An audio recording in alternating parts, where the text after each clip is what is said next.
que nós acabamos de ler aqui é a preocupação de um dos apóstolos, a quem o Senhor confiou a tarefa de gerar o primeiro padrão que a gente chama de igreja, por atos de fé, e a preocupação desse amado voltado para a igreja, da época, com que diz respeito àquilo que era vivido pela igreja internamente, como também daquilo que cercava a igreja, ou as expectativas dela, do que diz respeito ao mundo e à sua época. Bom, pastor, eu fui orientado ao Senhor a trazer essa palavra hoje aqui, e com base nesse texto, algumas indicações importantes aqui, para deixar registrado esse recado do Senhor àqueles que estão me ouvindo.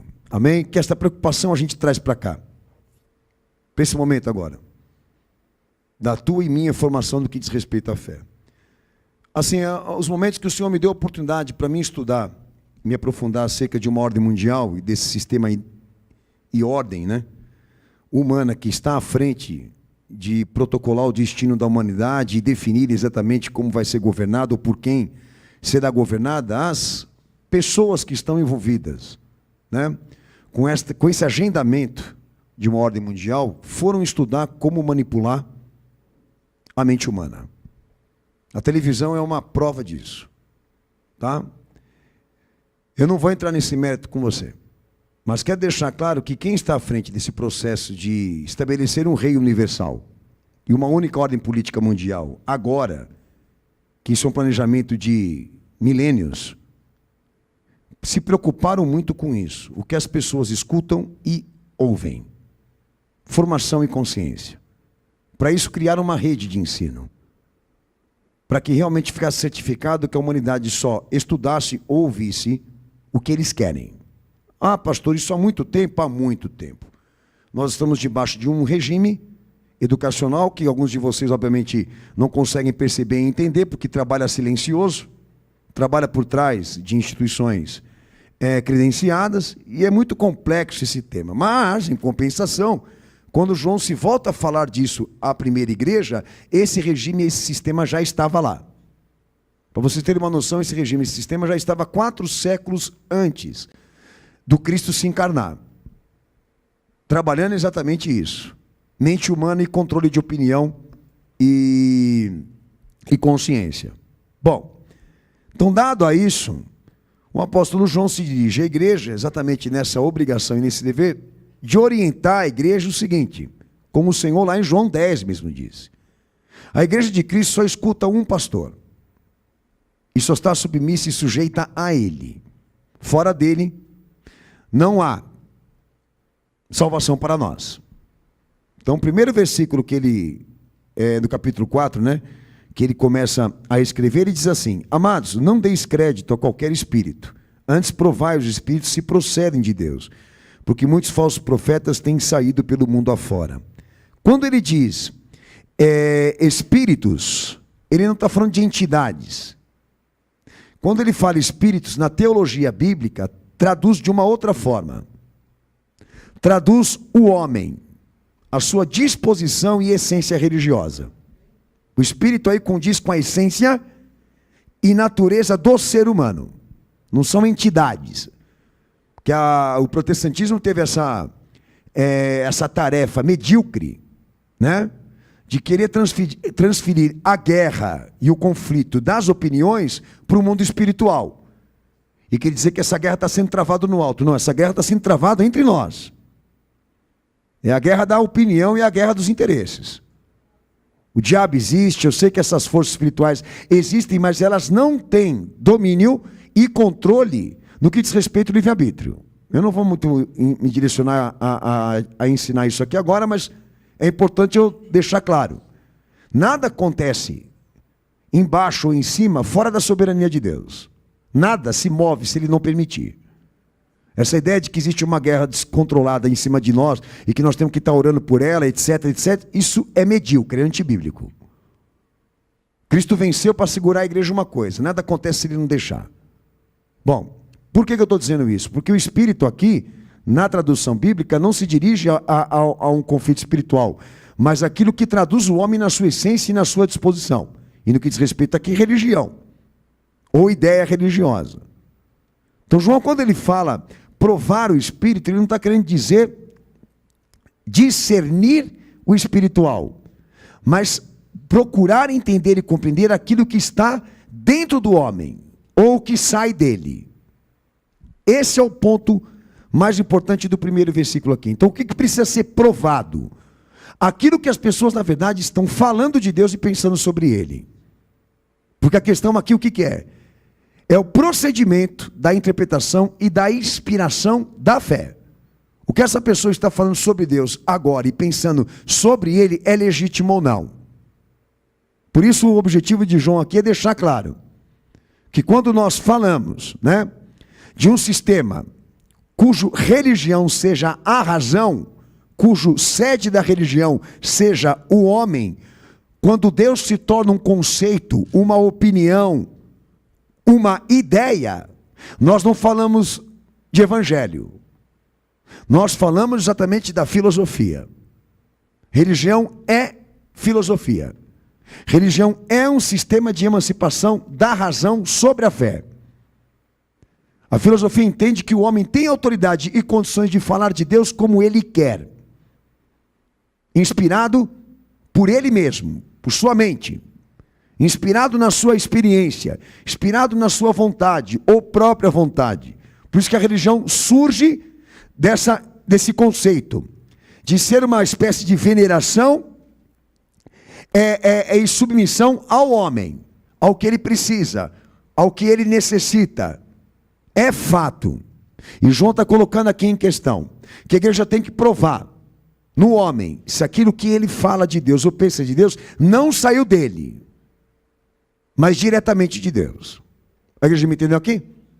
Então a religião se distingue a nível de ciência, se separa, é completamente rival do que diz respeito ao evangelho. Eu quero ler um texto que até Paulo fala em Romanos 1, verso 21 ao 23, nós vamos ler. Por isso eu posso definir aos irmãos que religião é um estilo de vida, que religião é uma forma de vida e não fé. Porque toda ela foi trabalhada ou construída alinhado a isso, a interesses humanos, de necessidade de época, de soluções de problemas urgentes, etc, etc. Então religião tem uma sede, tem uma raiz, tem um autor, tem um procedimento, mas que não podemos dizer que é divino. É inteiramente humano. Falou religião, é isso. É um sistema humano. Vamos ler o texto. Porquanto, tendo conhecido a Deus, não glorificaram como Deus, nem lhe deram graças. Antes em seus discursos se desvaneceram, e o seu coração insensato se obscureceu. Dizendo-se sábios, tornaram-se loucos, e mudaram a glória do Deus incorruptível em semelhança da imagem de homem corruptível, e de aves, e de quadrúpedes, e de répteis. Entendeu? Então, Paulo está dizendo exatamente o quê? Que a razão, quando ela quer se emancipar sobre a fé e a revelação de Deus, ela é uma interferência. Quando falamos da palavra de Deus, nós falamos daquilo que por Ele se manifesta, que Ele é autor disso. Então, quando a razão assume a frente para escolher ou elaborar os assuntos da fé, isso tem que ser visto como uma interferência por mim e por você. A fé não é uma subordinação e uma veneração do homem. A fé para nós é um atributo de revelação de Deus, um atributo dele e do que ele manifestou de si mesmo sem nenhuma interferência humana. Fui claro aqui? Paulo está deixando à vista. Esse sistema trabalhava lá. Ele estava presente, atuando ali, na época da primeira igreja, e preocupado exatamente em querer ensinar as pessoas, ou até mesmo convencê-las, de que é possível falar de Deus filosofando. Aqui não. Deus não é uma ideia, Deus não é um conceito, Ele não é um estilo de vida, Ele não é uma opinião. Ele é a revelação. Ele é a pessoa. Não isso, a ideia. Nós não queremos a ideia, nós queremos a pura palavra. E o entendimento aqui é esse. Não sai do homem essa palavra. Ela é implantada pelo próprio Deus. Sai diretamente dele para o homem.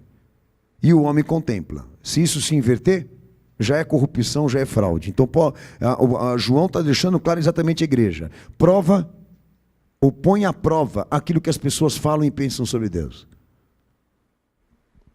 Porque tem que ser legítimo. Não pode haver uma emancipação da razão sobre a fé. Quem fala de si mesmo busca a sua própria glória, mas o que busca a glória daquele que o enviou, esse é verdadeiro, e não há nele injustiça. Entendeu? Não há verdade teológica no homem, e se alguém quiser insistir nisso, ele está querendo o quê? A própria glória. A fé não é um atributo e nenhuma virtude que começa no homem ou esteja no homem. Ou seja, o homem não tem autoridade para falar de Deus por si mesmo. Ele não tem essa autoridade, ele não porta essa autoridade. Então, falar, a interpretação e a inspiração do que diz respeito à fé, não começa no homem. E muito mais ainda, em alguma experiência que ele viveu. A palavra de Deus é uma verdade que procede diretamente de Deus. E por ele é implantada no homem. Irmãos, é uma ciência que nós obedecemos aqui. Agora, qual é a preocupação de João? Que essas interferências entrem na igreja. Estejam entre aqueles que estão aqui. E esse conteúdo, ou essa orientação, ou essa pregação e esse discurso, saia coisa daqui que não esteja confirmada em Deus, mas em interesses. A igreja foi controlada com base nisso. Com base nesse iluminismo. Nessa ideia de que a inspiração e a interpretação, ela seja imediata.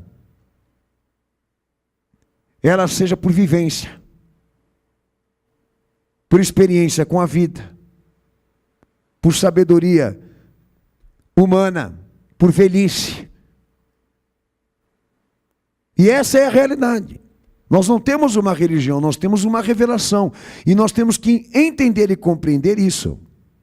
Que tudo aquilo que se fala sobre Deus, a partir do homem, tem que ser comprovado se é legítimo ou não.